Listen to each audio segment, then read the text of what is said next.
Hello there, Mentioners. You're listening to the soothing tones of the Mentionable Podcast. I'm Joel Furchess. And I'm John Dunbar. Listeners will be divided into three camps at this point. Camp 1, John Dunbar, who's that? I've never seen him publish articles, participate in Mentionables videos, speak at conferences, co-author books, or do anything. Mentionable. Camp 2, oh, this guy. Cancel podcast subscription. Camp 3, well, the voice sounds familiar. For Camp 2, I have this to say. I don't exactly blame you. For Camp 3, yeah, you recognize the voice for a number of reasons. Primarily because his is the voice which goes, "Okay, we are live," at the beginning of every one of our MTV episodes. And if you watched any of the conference I'm videos, famous. he was the guy behind the camera doing all the interviews and filming and all the footage. While not technically a mentionable, John has been behind the scenes for a while, ever since he scored us that sweet conference and all the administrative things related thereunto. He continues to do administrative duties and keep our ship from sinking. Now, with the exception of saying he's sorry quite a bit, John is not really a Christian apologist. But he's got more academic background related to ministry than I do, right, John? Yes, I do. I do have a degree in Christian ministry and Bible from the same alma mater that you went to. Yeah, it's true. And we'll be talking about my degrees in a second here, much to John's chagrin, I'm sure, because he hears this all the time. Today on the 20 years now? Mentionables, have you got spiders in your soul? 3 quick tips to remove them.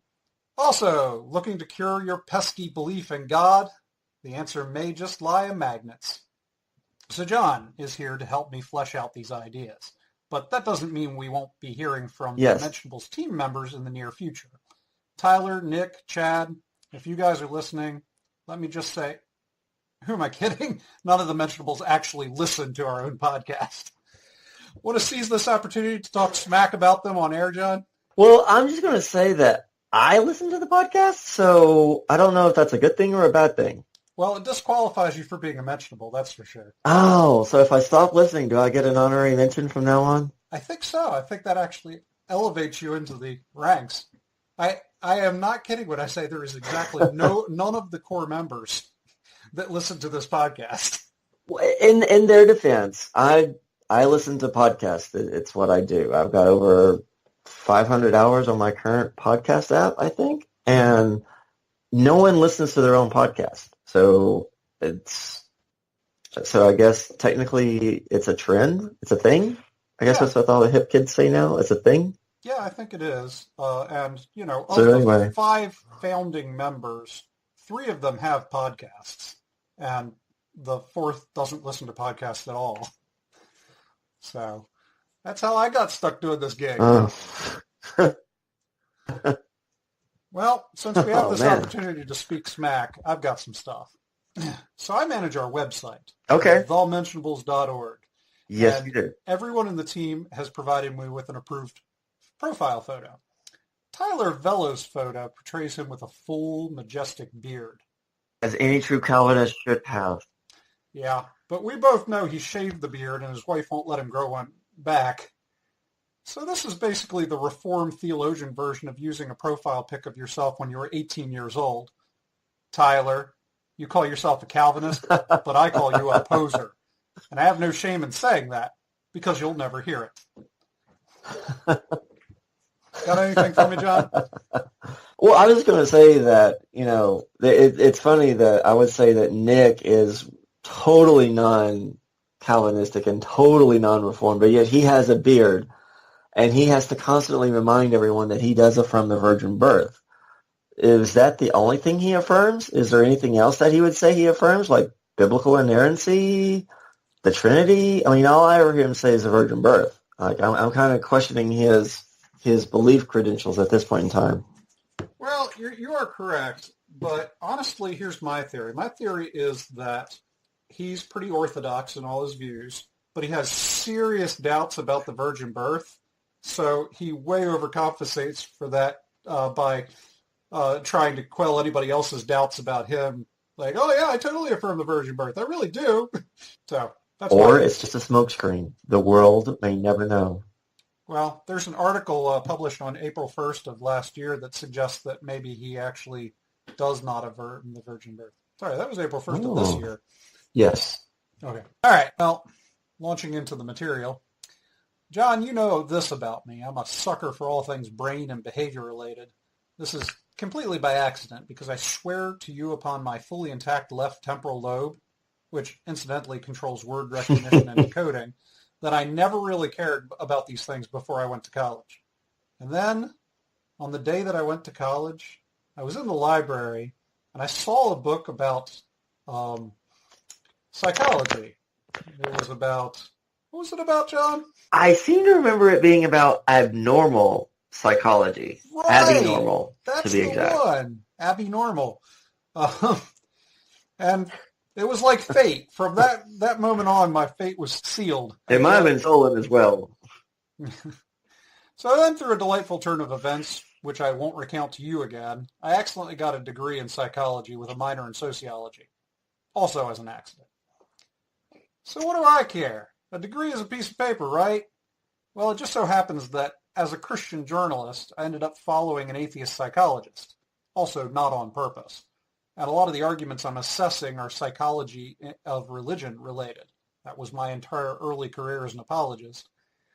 Long story short, I've spent a whole lot of time researching and responding to psychology as it relates to apologetics. And today I've picked two of the more interesting stories that purport to somehow operate as proof against religion. Let's begin with spiders. John, do you have any particular feelings about spiders? I'm not opposed to spiders. I mean, they're pretty cool. I don't have arachnophobia or anything. Oh, okay. I'm actually kind of a fan myself. I like it when they spin a web any size and catch thieves just like flies. You gotta look out for those spiders, man. Yes. I missed that entire setup there. I apologize. How can I forget your hero and role model in life? How could I ever forget Spider-Man? My apologies. This is the most of the podcast. We don't talk about comics here. Why not? Are you sure you listen Maybe to this we should podcast? make one. Well, only at like 3 speed, so I don't have time to listen to the whole thing. So I just kind of like listen to it at 3 speed. That way I get like a word or two, and I can move on to the more important stuff like comic books. Okay, fair enough. I actually enjoy having a few spiders around the house, in all seriousness, and this is because I don't like flies or stink bugs. Spiders just sort of stay in their corner and do their thing, and they pay the rent by eating the nasty things I don't want in the house. Sure, they make a mess, but the mess is contained in that particular corner, so we're cool. I bring this up because of a news story from 2014 about a guy with paralyzing arachnophobia. Get back, you eight-legged freak! This guy has a portion of his brain removed. Wonder what that's like. And comes out of surgery cured of his arachnophobia. No fear of spiders. He's actually interested in them now and enjoys playing with spiders, believe it or not. That's an interesting story, but what does it have to do with religion? I was introduced to this story by some online atheist who touted it as proof that a human being's nature and characteristics were produced by the brain, and that changing the brain changes the person. So basically, this is evidence against the mind-body duality, right, John? Yes. Mind-body being separate, and that there is kind of this dual nature to humans, and I would assume that the atheist is touting that there is no distinct difference, that we're all just this physical being that can do stuff based on behavior, and there's no unseen thing that governs human behavior. Yeah. So, I mean, this is the classic scenario of does the brain receive consciousness or produce consciousness? And so the argument here is because you change the brain, it changed a characteristic of the person, then clearly the brain is the processing center and it's what creates the personality of that person. So, I mean, the question is, do we have free will, right? And if a guy changes his mind on spiders due to a change in his brain, maybe we don't have free will, or so the argument goes. So we've been talking about mind-body duality on this show a lot recently. What does this have to do with the existence of God? Basically, if the physical piece of meat in your head receives consciousness rather than produces it, you've got to allow for immaterial or spiritual aspects of the universe. If one allows that humans have a soul, this becomes a foot in the door for supernatural claims. A soul is, by definition, above the natural realm. It cannot be defined in terms of energy and matter, because energy and matter are not free to act by choice. They are bound by physical law, and their behavior can be defined and predicted. But once you allow that there might be such a thing as a soul, then you must also allow that it is possible that things like disembodied spirits exist. And if a will can exist without a body, then it's just possible there might be a God. With me so far, John? Yeah, I mean, I totally get it. Makes perfect sense. Yeah, you got to have, if there's something that is non-natural, then there has to be something supernatural that created it, and that if you follow the logical conclusion for a believer or a Christian, then that will lead you to a belief in God. Yeah, or get you halfway there at least. In one of the early episodes we did, as a matter of fact, it may have been the first episode that's on our Podbean account, I talked about the sensus divinitatis, and I cited some actual research studies that have been done that kind of supported the notion of that. And one of the studies that I found that I cited in that podcast was this massive study they'd been doing across essentially global cultures, and the conclusion was that there are two things that you find in every culture across the globe. One is the belief in God, and the other is the belief in mind-body duality, that there is some part of you that is spiritual, that's non-physical. So it's prevalent across all cultures throughout history, this idea that you are not the sum of your parts. There's actually a immaterial mind behind your makeup. So this is kind of the idea is outside of the realm of science. And so scientists are laboring now more than ever to explain all human behavior in terms of genetic makeup and neurochemical response. This idea essentially equates the human brain to a computer. Computers have no free will and no consciousness. All that computers are and all they have is mindless processes that function within a set of parameters. If you change the parameters, upgrade the system, or install new software, the functioning of the computer changes, but it becomes no more free to choose than it was before. John, you're not one of the core mentionable team members, so I know you listen to the podcast. This kind of relates to last week's podcasts, right? Yes, it does. It totally relates to the last podcast, which I completely remember and would be able to enunciate and wax elegant on. But I would rather give you the floor on that. Busted. Didn't listen to it at all, did you? Oh, I listened to it, but keep in mind that when I said I had over 500 hours on my current podcast app, we've not been around for 500 hours, so I think I have 10 podcasts that I listen to on a regular basis, so you'll have to refresh my memory on that one.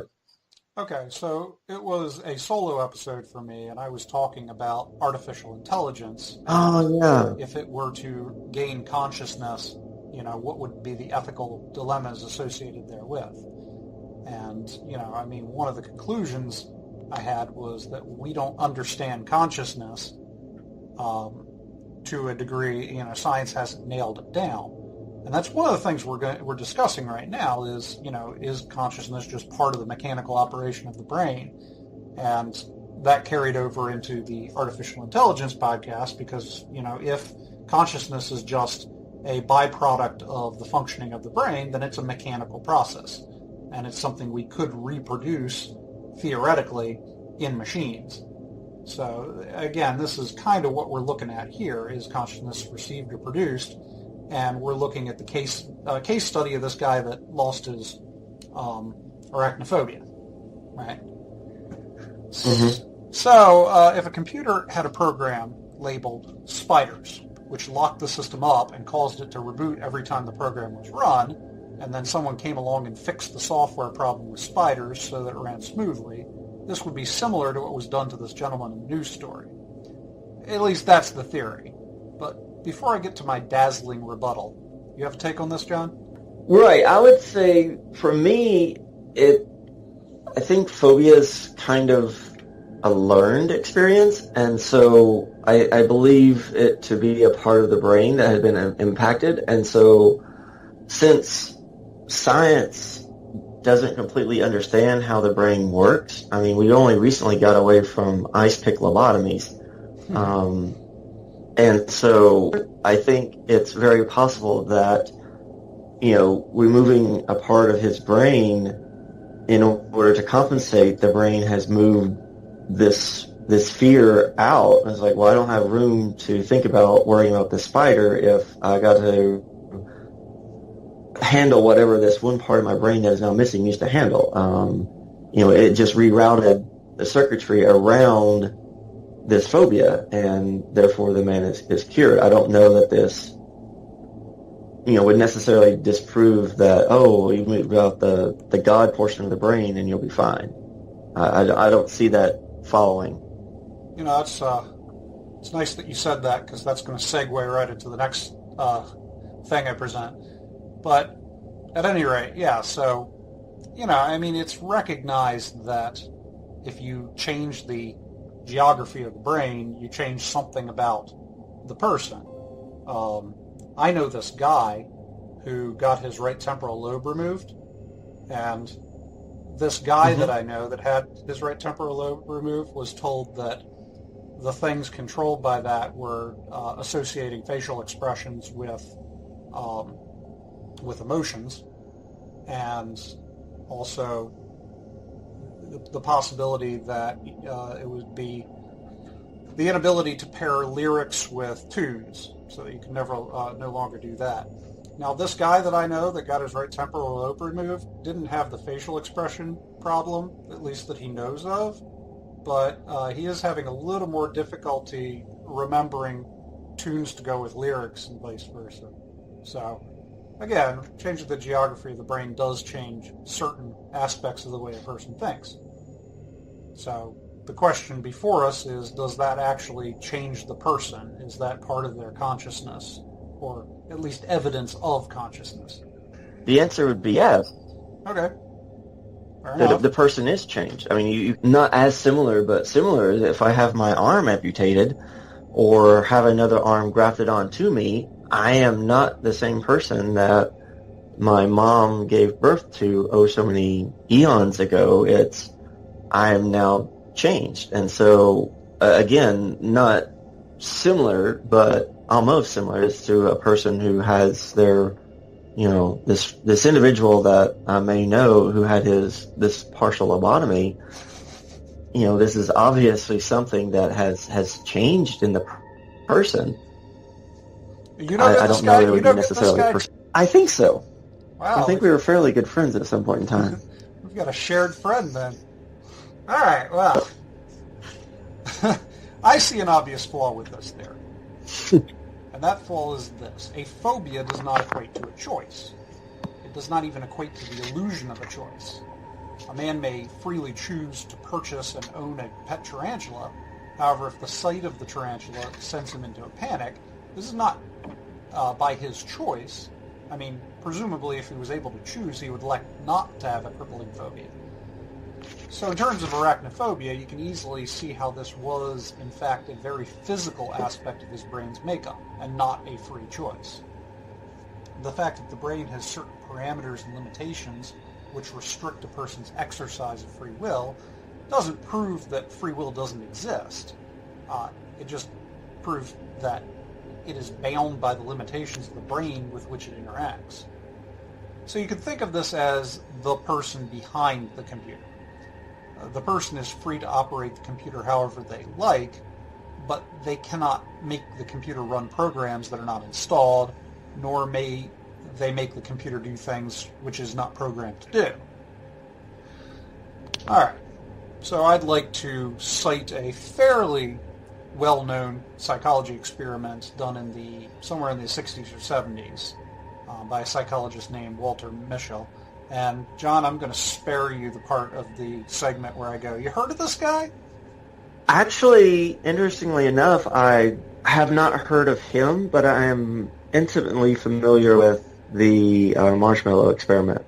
Okay. Or emotional intelligence, as it has become known to be, is the new nomenclature for the marshmallow experience, is referred to as emotional intelligence, or EQ. I've actually done training seminars on that. You're making me look bad here, man. Oh, my bad. No, I have never heard of this guy. I know nothing about marshmallows. Can you elaborate, please? Actually, since you know about it, and since you didn't have a segment prepared, go ahead and tell us about the marshmallow experiment. Well, this guy wanted to know if you could decide how or determine one's outcome in life based on choices made as a child. And so he put a kid in a room with one marshmallow on the table in front of this child. He told the child, if you wait to eat this marshmallow until I come back, I will give you another marshmallow. And he, had cameras in the room or whatever, and when they came back, if the child had eaten the marshmallow, well, then that's all they got. And then if they hadn't eaten it, they got another one. And then he followed them for several years and was able to determine that those who delayed their gratification were able to score higher in SATs. They did more in life, as opposed to those who immediately gave in as soon as the examiner left the room. If they inhaled the marshmallow, their likelihood of advancing well in society was significantly reduced than those who decided not to partake. And so it's just, they were able to determine that, hey, this may have a something to do with your life. If you work to delay your gratification, put off this impulse purchase, this impulse buy, this whatever it is that you want to do immediately for something later, you may get it better. So that was pretty much the result. We in training seminars, we always refer to intelligence, IQ gets you the job, EQ, emotional intelligence, gets you the promotion. So it's determining who you are as an individual. Are you insightful, thoughtful, future planning, as opposed to reckless and impulsive? Okay, yep. And, this guy I know that got the brain surgery might also have done that experiment on his own children. I don't know if that's ethical or not, but... I'm not surprised, but continue. All right. Well, the whole reason I bring it up, by the way, that was an excellent summary. Thank you. You're welcome. Yeah. Anyway, the reason I bring it up is that delayed gratification, which is what you just talked about in this experiment, it's the struggle to resist your own natural mental impulses. And this is, again, something that I talked about in a podcast I did with Chad, was the topic that I had in that podcast was the way in which we respond to pain and pleasure. If you really look at it, it shows this, again, evidence of this mind-body duality. Your mind is just going to respond to pleasurable stimuli like the marshmallow, the taste of the marshmallow, by simply gratifying these desires, these physical desires. As an example of this, a rat that's rewarded with a treat every time they push a button is going to push the button every time. Gratifying behavior, such as the consumption of junk food or sexual indulgence or imbibing alcoholic beverages and other potentially addictive substances, are a part of a person's neurochemical makeup. And everyone has these impulses to one degree or another. There is no chemical impulse of the brain which compels you to fight against these urges for the same theoretical reward in the future, which is what happened in the marshmallow experiment. This is a considered decision that swims against the tide of your mental chemistry. As regards phobias, for instance, people will sometimes attempt to overcome the phobias by repeatedly exposing themselves to the object of their fear, gradually rewriting their neural pathways to deaden the natural panic impulses they otherwise feel. So this is an example of a intentional thing that you would do that would result in the same result that this guy had by having a section of his brain removed. You're changing the makeup of the brain, you're rerouting the neural pathways by intentional choices that you make. So the impulse to be scared of spiders is not a choice. The impulse to, or the exercise to overcome that impulse is a choice. So there exists no system of human society which promotes delayed gratification more than religion does. To one degree or another, all religions establish some kind of transcendent goal towards which people ought to strive. So the goal might be some kind of blessed afterlife or personal enlightenment, or in several religions, achieving godhood itself. So the Bible repeatedly encourages its readers to combat their physical desires in pursuit of spiritual goals.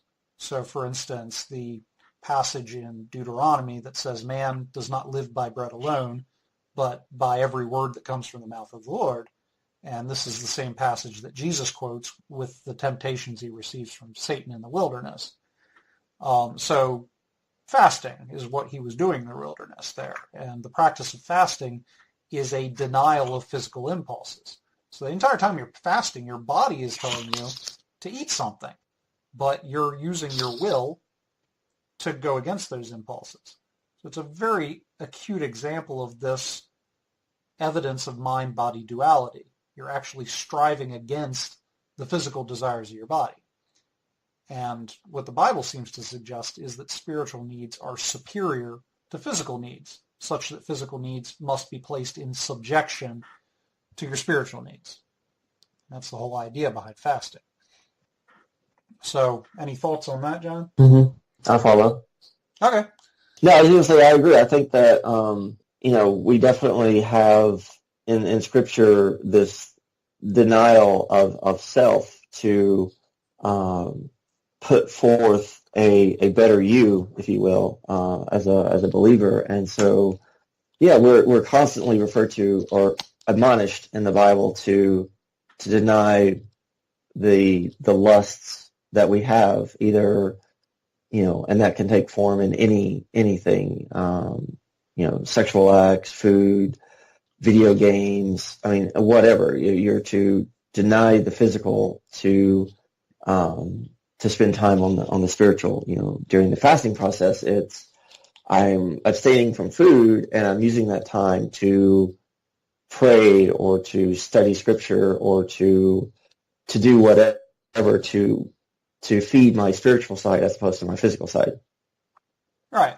So Christianity claims that the believer must care for their physical body, not selfishly, but rather on behalf of God. So you have the quote that says your body is the temple of the Holy Spirit, right? And so you're taking care of your body on behalf of God. So in this respect, Christianity promotes a healthy behavior, denying immediate gratification to some larger end, a practice which has been proven by the marshmallow experiment to be an overall enhancement to your life.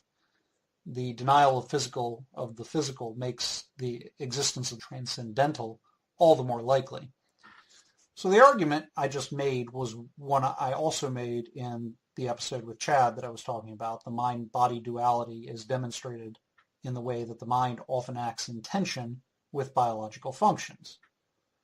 So that was the segment on the arachnophobia. Before we move on, do you have any thing you'd like to add? No, I think you did a really good job. Can you spend just a minute or two on explaining the denial of physical makes the existence of the transcendent more likely? Can you just give us a little bit more information on that? Just a brief recap on that?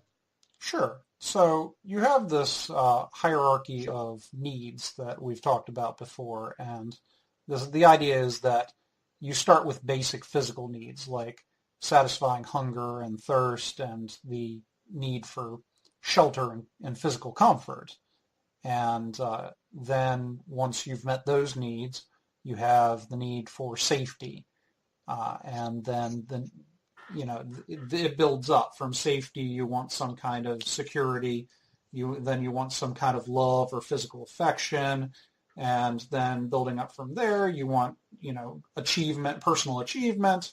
And it works up. And then the top of that hierarchy is looking towards transcendence. So you pursue, say, art, or you pursue knowledge, wisdom, some kind of meditation or transcendent focus in your life. And the odd thing is that while that's intuitively correct, you find people who are denying physical needs to jump straight to the final category in that hierarchy. Like, so you've got people in India that are starving themselves to try to achieve some kind of spiritual enlightenment. You've got people who try to bring pain to their own body to achieve spiritual enlightenment. And Christianity doesn't really have anything like that except for perhaps fasting. Fasting isn't something that you find Christians doing a lot, but it's a spiritual practice which is indicated by Scripture, although not demanded by Scripture. And the takeaway from that is that, you put the transcendent above the physical. And the episode I did with Chad, we talked about fidelity in relationships, specifically in marriage. Your body desires to, pursue any kind of sexual pleasure it possibly can get. So the fact that there is this idea of fidelity that you have to, and loyalty in a relationship that you have to put above the physical desires. And, people do that, even if they're not religiously motivated to. There's just this intuitive sense that it's the right thing to do to remain faithful to your partner. So again, it's this idea that there's something in human nature which wants to pursue these standards that exist above biological motivations. Does that make sense? Yes, it does. Thank you. No problem. So, up next, magnets, the cure to religion?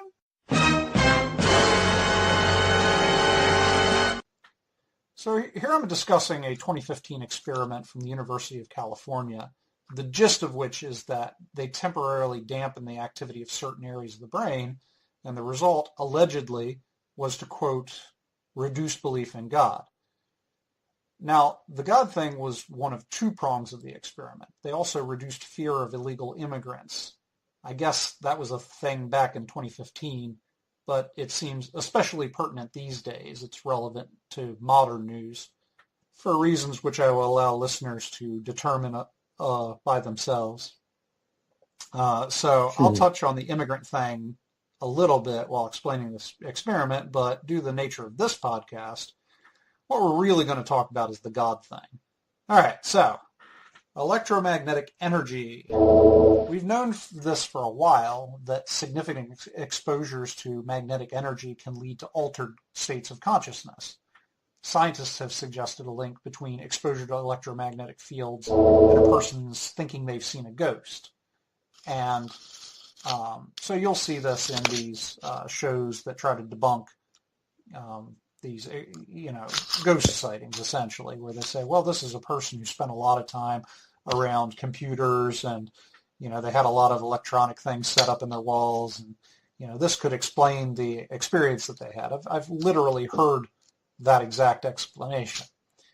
So this is transcranial magnetic stimulation is the thing that they do to produce these altered states of consciousness in the laboratory. So they've used it to treat certain nervous disorders, especially depression. So, I mean, in the olden days, they would just give direct electrical stimulation directly into the brain, and you found this used in therapeutic environments. So now they're just using strong magnetic fields, which I guess is a little more ethical. I don't know how much more ethical, but maybe a little more than zapping the brain directly.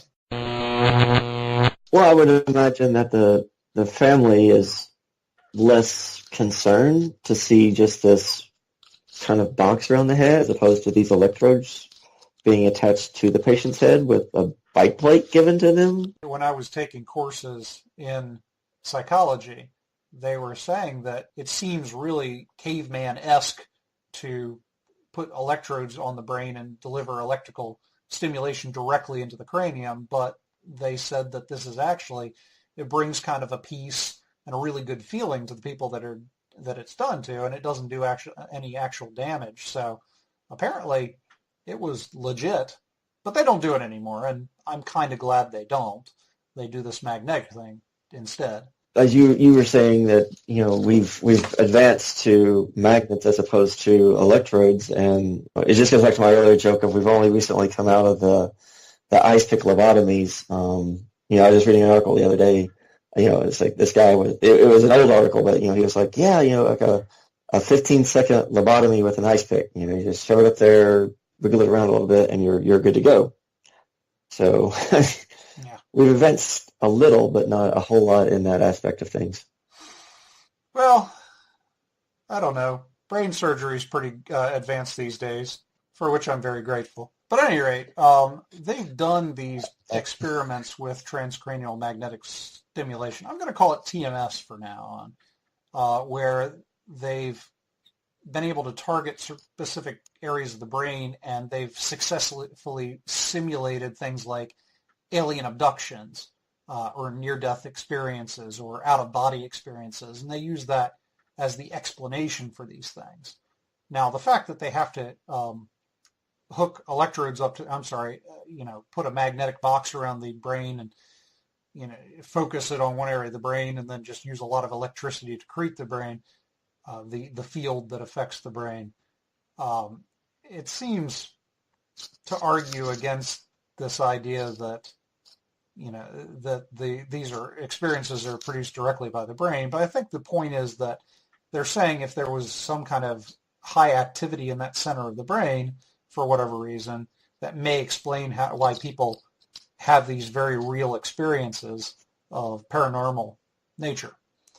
At any rate, magnetics, they really mess with your head. All right, so in the experiment we're talking about, Dr. Kais Izuma and a team from the University of California in Los Angeles decided to tamper with certain beliefs held by people with more traditional views. They did this by using TMS to dampen a part of the brain which people use to detect problems and then find solutions for those problems. As mentioned, the two beliefs the scientists chose to focus on were religious beliefs and feelings related to immigrants.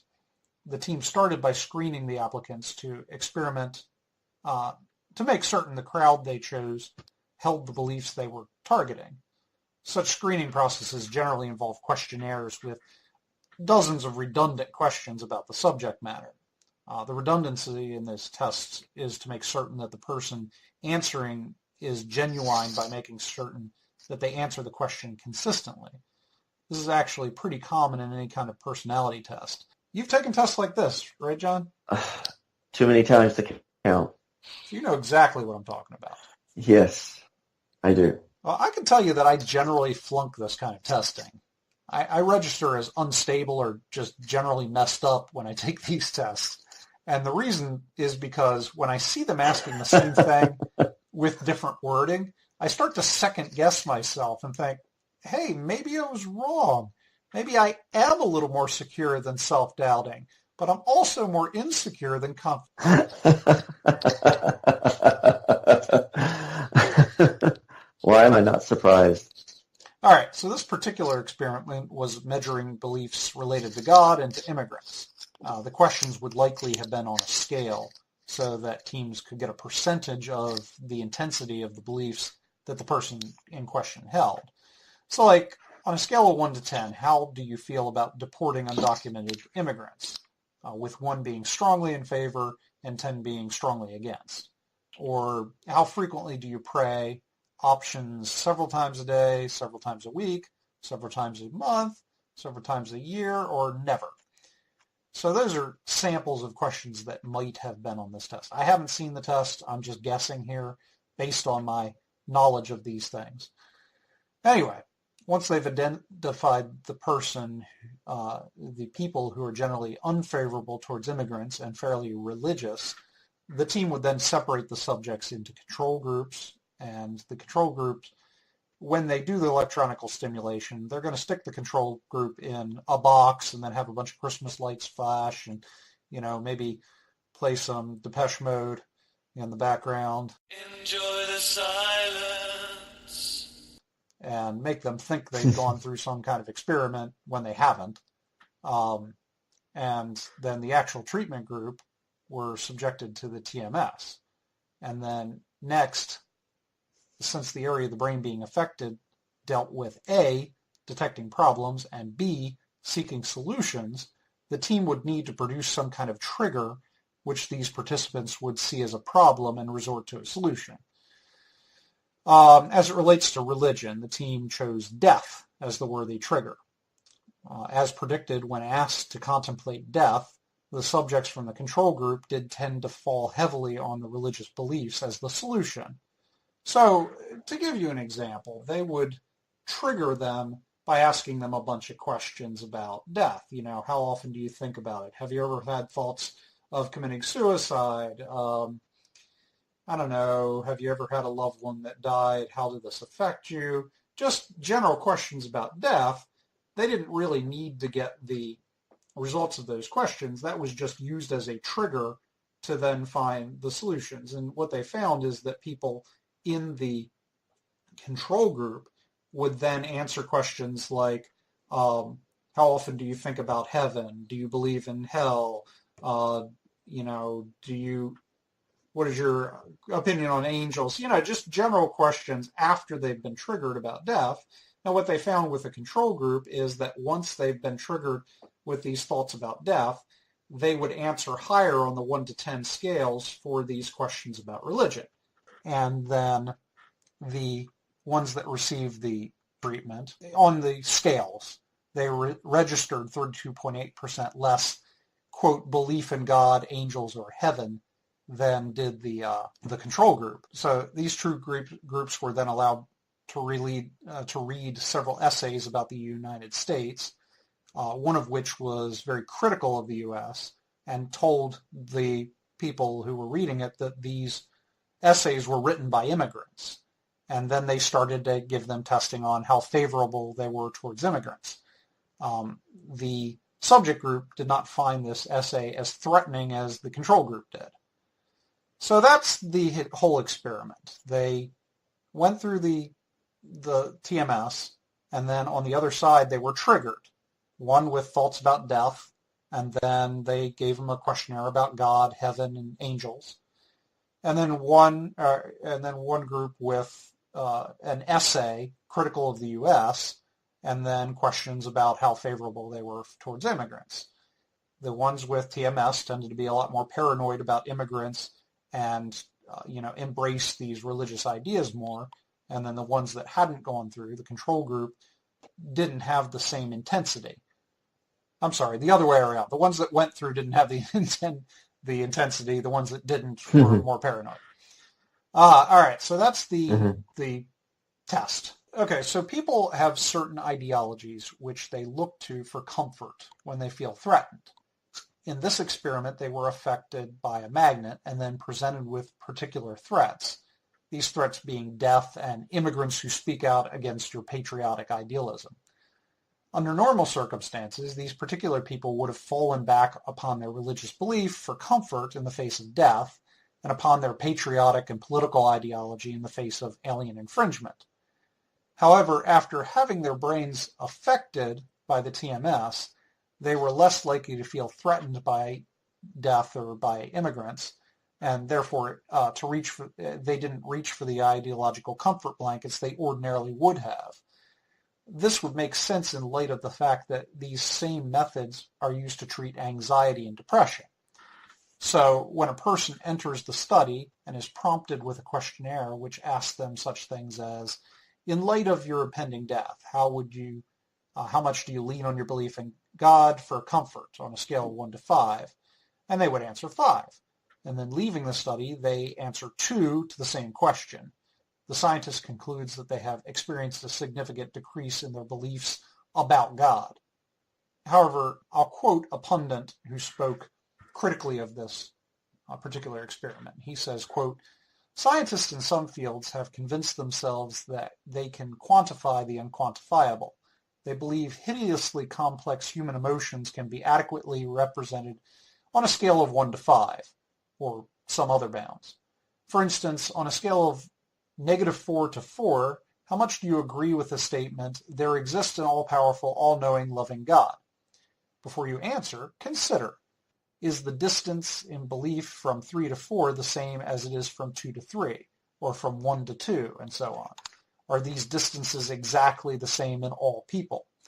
What happens if the scale were to be changed from -4 to 4 to 1 from 1 to 9, which is the same length? Would the result be the same?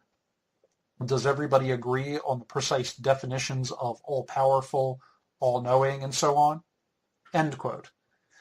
So when the study came out, a lot of journalists and news sources reported on it. It was a big deal, and you saw it popping up on a lot of outlets. It was a big thing at the time, and the article titles, these are exact titles of articles that I pulled. Here's one: "Directing magnetic energy into the brain can reduce belief in God, prejudice towards immigrants." Or, "Scientists reduce belief in God by shutting down the brain's medial frontal cortex." And the far more on-the-nose title, "Scientists claim zapping brains with magnets can treat belief in God." So based on these titles, you'd think that these guys were temporarily converted into atheists by the treatment. But if you actually look at the methodology, this is not what happened at all. People either believe in God or they do not. If the study reads, quote, 33% of the subjects reported no longer believing in God, this would be a fairly astounding change to occur in one treatment. But in most articles reporting this finding, the wording reads more like, subjects reported a 33% decrease in beliefs in God. This type of rhetoric has a tendency to be misleading, since the heart of the test was related to detecting problems and seeking solutions. Presumably dampening this section of the brain would have made anyone feel less threatened by things that otherwise made them uncomfortable. Under the same treatment, atheist extremists would have felt less threatened by religious fundamentalists, and related to our last topic, arachnophobes would have felt less inclined to reach for the bug spray when they see an 8-legged critter. Get back, you 8-legged freaks! Bottom line, these people didn't reduce their belief in God at all. They just felt less threatened by death in the same way that our first guy was less threatened by spiders. Unless you buy the idea that belief in God is just some kind of crutch to deal with the fear of death. If you do, then this study is great. We can finally cure the world of religion via magnets. We'll soon be in some kind of 1984-esque apocalyptic scenario where religious people go into a re-education camp where they get zapped by magnets and come out happy atheists. Any reflections, John? Just that if this happened 3 years ago now, 4 years ago, why are we seeing no more research on this? You know what I'm saying? So for me, it would be, hey, great, we discovered a cure for, alien fear, and so what we can do is treat everybody with these magnets and therefore reduce the number of radical religious terrorist attacks or whatever on both sides of the camp. I'm not singling out one individual. Christianity's had their share of not too intelligent people to begin with. So to hear this claim and then it just be kind of dropped, I don't see it being an ongoing thing, and I think it was just one of these things of, hey, we tried something, we think we got a result, we're going to report it so everybody will believe it, and then it is never tested again. There's never any follow-up on this. Yeah. I have my doubts. Okay. Well, another thing to note is that let's say that this is exactly as represented, that they're able to zap you with the magnets and you no longer believe in God. That's not an argument against the existence of God. That's just kind of the daydream of any new atheist that's really angry at religion. Yes. All right, so let's talk about the ethics. Oh, yeah, totally. I'm going to take a big risk here and get topical. A big deal these days is anti-vaxxers, right? The general consensus seems to be that people who are against vaccinating their kids are creating a risk to society. And I get that. So let's say they could use this same treatment to rid people of this ideology, that, they no longer are anti-vaxxers. They're not threatened by whatever they think vaccination does to their kids, and then they're no longer a threat to society. So say they could do this, then should they do it? It decreases risks to society, and their ignorance, assuming that it is ignorance, no longer works against them or society, so it seems like a solution. Should they exercise that solution? What do you think, John? No. I would say that it would probably be that, I actually know a friend that's anti-vax, and so I just don't see that as being a viable option, honestly. Yeah, it seems intuitively wrong to screw with somebody's head, even if you're aiming for a, virtuous result by doing so. It's this idea that, you don't do that. If you want to change somebody's mind, you make an argument and try to convince them that they're wrong about whatever. And that's the ethical way to do it. If you're essentially changing their mind by force, which is what this is, you're using force to artificially change their mind about something. But if we adopt this idea of materialism, that the brain produces consciousness rather than receiving it, then why not do that to them? It's just part of nature, right? Environment changes beliefs and actions. Okay, yeah. Morally against it? I think there's a moral factor that comes from that. Forcibly imposing a belief on someone, to me, it goes against our moral, like saying that, you have to do this in order to be a part of this society is kind of Big Brother-ish to me. Yeah, and you get this with people who've had various neurological problems that maybe their minds change on something, but at the same time they sense that something has changed. They realize that at one point they thought differently than they do now, and it's the sense that maybe something's wrong with me because I've changed. So, I don't know. If you are a materialist, do you view this differently than we do as Christians? As Christians, you're almost forced to say, no, this is unethical. You don't do this to somebody. But at the same time, if you're a Christian, how do you accept that this can be done to somebody? How do you accept that you can actually change the way a person thinks and feels if we believe that the identity of the person is wrapped up in this immutable soul that they have operating through the brain? That is a very good question. I've actually had that mentioned in a couple of other podcasts that I listened to about changing the person, and if your ideology changes or whatever, if that changes who you are as a person, and should we then work to forcibly get that out? Again, I think it just morally, no. I think that's very anti-Christian standard. It's interesting. Just sitting here thinking about it, you might actually have some atheist or materialist or what have you that would come along and say, hey, if this can be done through machines, it's not that much different than giving them some kind of medication to treat anxiety or something like that. You're just changing the brain status towards a favorable result. But then if you were to come along and say the same thing about like a cult, somebody's indoctrinated into a cult, they're, quote, brainwashed while they're in the cult. They use certain, documented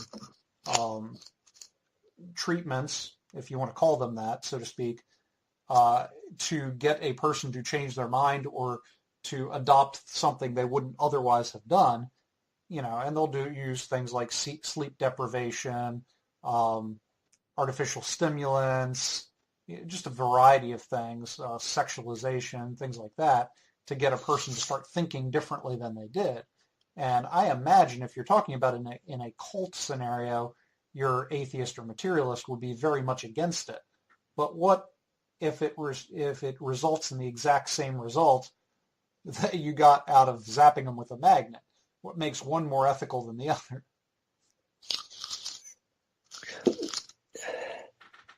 Science, if that makes sense. Yeah. I would say that to some, the non-believers, atheists, agnostics, it would be the method that was used. So since some are inherently opposed and violently so toward any belief system, particularly Christianity, if a cult leader is preying on someone's emotional needs, they would, have an outcry about that. We get that simply, who are you to witness? Why are you trying to impose your belief on me? However, they would say that for, if this magnet theory or lobotomy would rid the world of religion, then it should be done. Let's identify this and let's make it in vitro. As soon as a child is born, we can go in and, using science, which is the answer to everything, remove this gene, remove this chromosome or whatever that causes people to believe in this false god, and then you have a happy, perfect world. But if you're using it in religion, then it's wrong. Yeah, no, I don't want to, mischaracterize all atheists as being these sort of psychopaths. Oh, no. Advocate for that kind of thing. I would suspect that most of them would see that as the monstrosity that it is. So I don't want to speak in turn for them or put words in their mouth like that. The one thing I will say, though, is that this particular study, when it was released in a variety of articles through different news sources, was widely shared on social media by your atheists crowd, and it was seen as kind of an exciting development that science came up with as a, quote, cure for religion. So, in one sense, I would assume that most atheists would not adopt this idea that we should forcibly remove religion from people. At the same time, this was really a really exciting study for a lot of them. So, I don't know. Mm-hmm. Don't know, man. All right. Well, time will tell. Yep. We're closing out at this point. Anything you want to say in closure here, John? I think you did a really good job of presenting your two topics, and hopefully we can do this again soon. Yeah, absolutely. All right. Well, that's our show. Tune in next time when I read all the hate mail that we got from anti-vaxxers. As always, follow us on Twitter, @Mentionables1. Check out our Facebook page and also our webpage. Keep on listening and keep on mentioning.